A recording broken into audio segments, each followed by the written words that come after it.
friends, in today's video I am participating in another challenge, another DIY challenge. I've really been enjoying doing DIYs and crafting. I've gotten kind of my crafting juices back, and I've really been enjoying participating in these collaborations and challenges. This particular DIY challenge is hosted by Mumda from Mumda's Life Handmade, and her co-host this month is Blondie Next Door.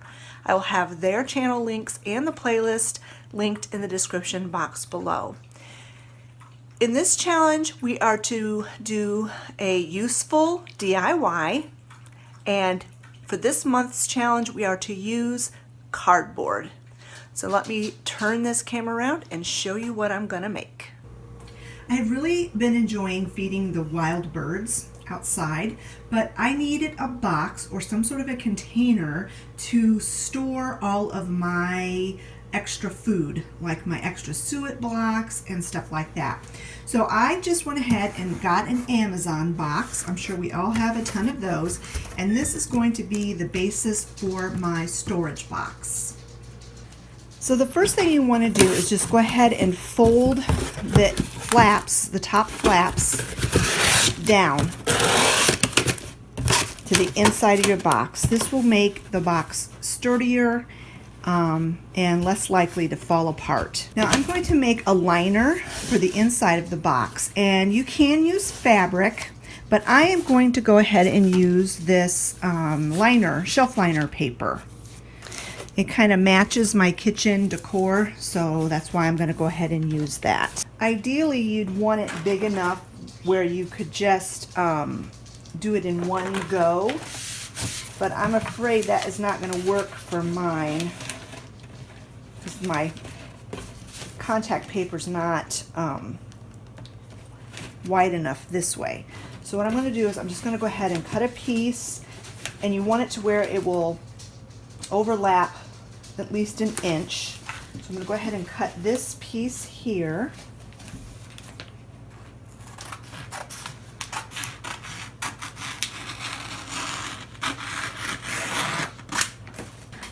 So since my contact paper is not wide enough to do it all in one piece, I went ahead and cut 2 rectangles for the end pieces.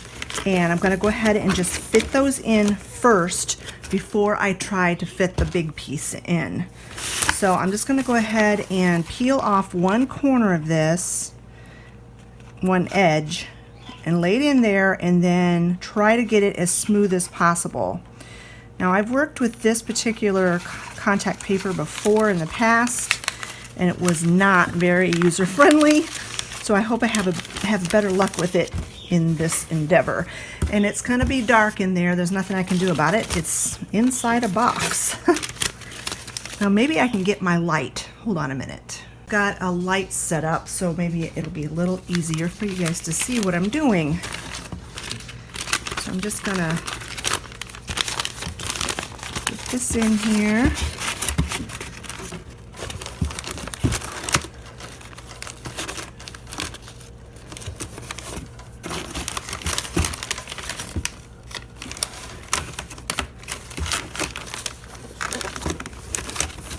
There we go, that's not too bad. And then I'm just going to go ahead and peel this and flatten it as I go.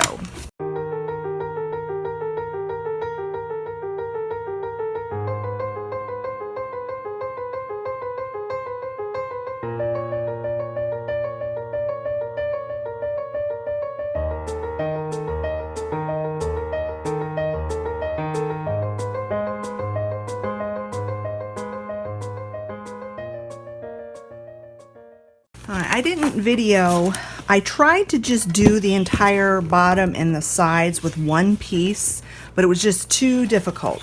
So what I did is I cut a separate piece for the bottom and then a separate piece for the side, and then I'm going to do the same thing for this side, and it's basically the same way I did the ends.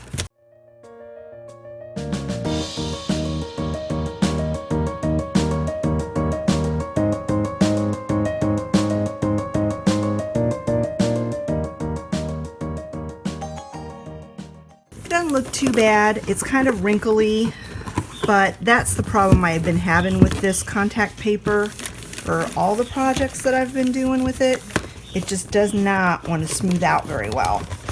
And the box is going to be full of stuff anyway, so you're not really going to see too much. But since I'm going to be using this for bird seed and suet and that kind of stuff, I'm going to have like a waterproof, wipeable liner for it rather than fabric. All right, so for the outside of the box, I am going to take this ribbon that I got at the Dollar Tree, and I'm just going to start here at the top, and I'm going to wrap this all the way around using my hot glue gun.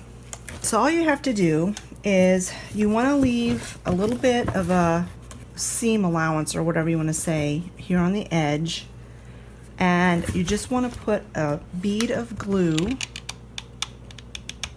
down.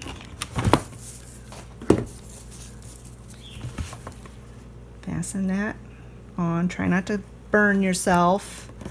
Wait a second. I want this so the polka dot side is facing up. There we go. Don't want to burn yourself. I always end up burning myself when I'm doing these hot glue projects. So then every so often you just put another bead of glue down, and you're going to do that all the way around the box.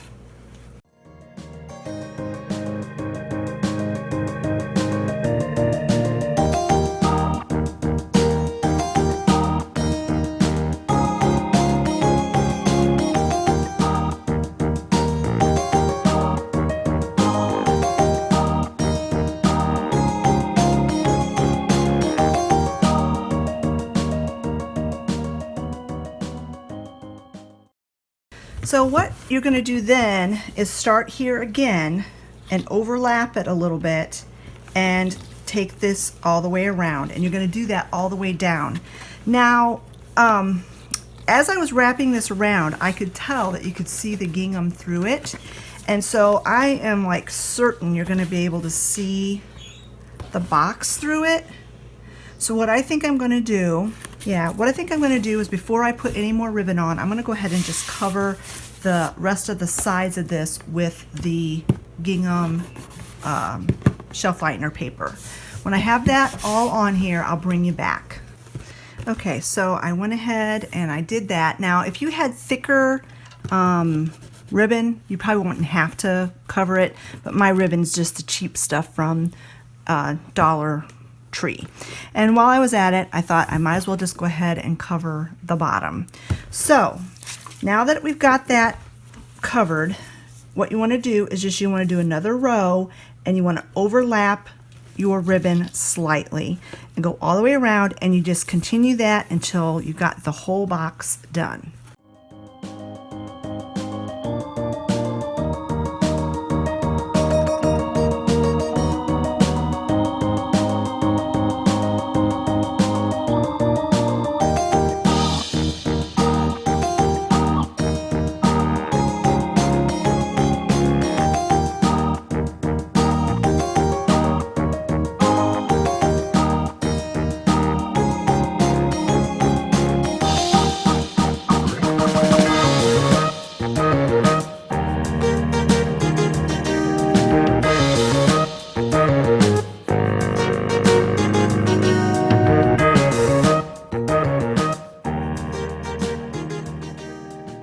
There I have it all covered, and in order to cover this raw edge, what I'm going to do is I'm going to cut pieces to put on this side and then on this side on every corner.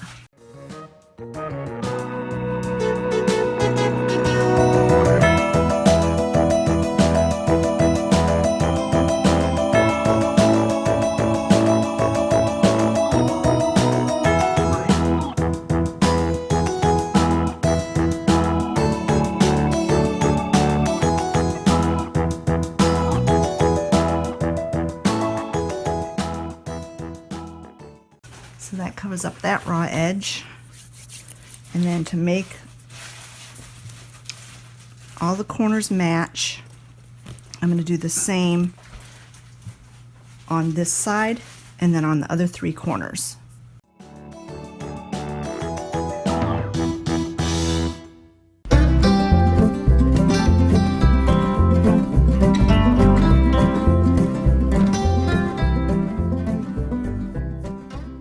So then for the final touches on my storage box, I'm going to go ahead and add a piece of trim around the top. I'm going to use this red trim, and then I'm going to cover the red trim with this lace trim.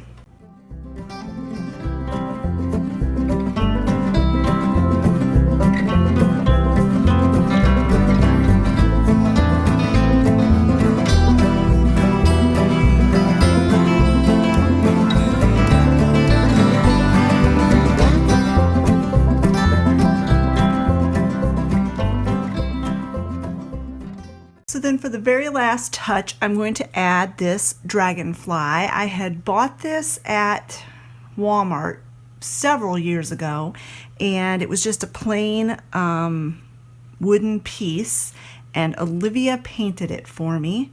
And I've had it in my stash for a while, and now I found the perfect use for it. I'm going to go ahead and just hot glue him right in the center on the front of this basket.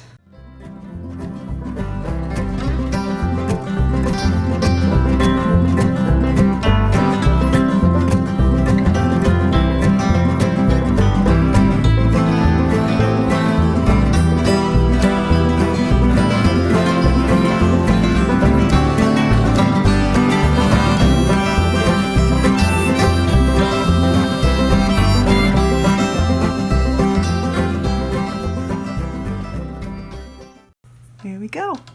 All right, let's get my bird supplies put inside this box. On one other note, I did wind up hot gluing the flaps down before I put the, well, actually I put the liner on, and the flaps kept popping up and pulling the contact paper loose. So I went ahead and hot glued the flaps down, and the contact paper is staying much better now. So if you do this project, before you line your box, go ahead and hot glue the flaps down. Save yourself some aggravation.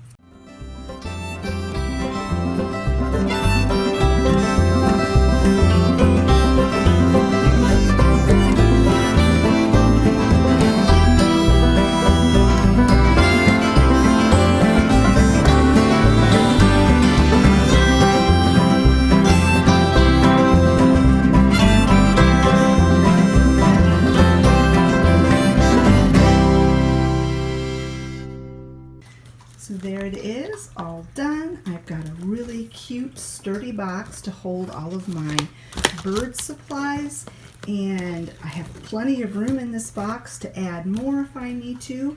And then once, if I decide I don't want to use it for holding bird seeds and bird food, I can use it for many other things. I think it turned out so cute.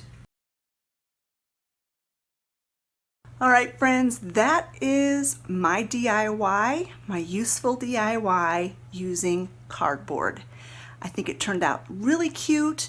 I think if I made it again, I could make it a lot faster because I have kind of worked out all the kinks on this first one. But now, why should I go and spend money getting containers at the store when I've got a ton of cardboard boxes laying around in all different shapes and sizes? Thanks so much for watching today. I hope you enjoyed this video. If you did, give it a thumbs up, and we'll talk to you later. Bye, friends.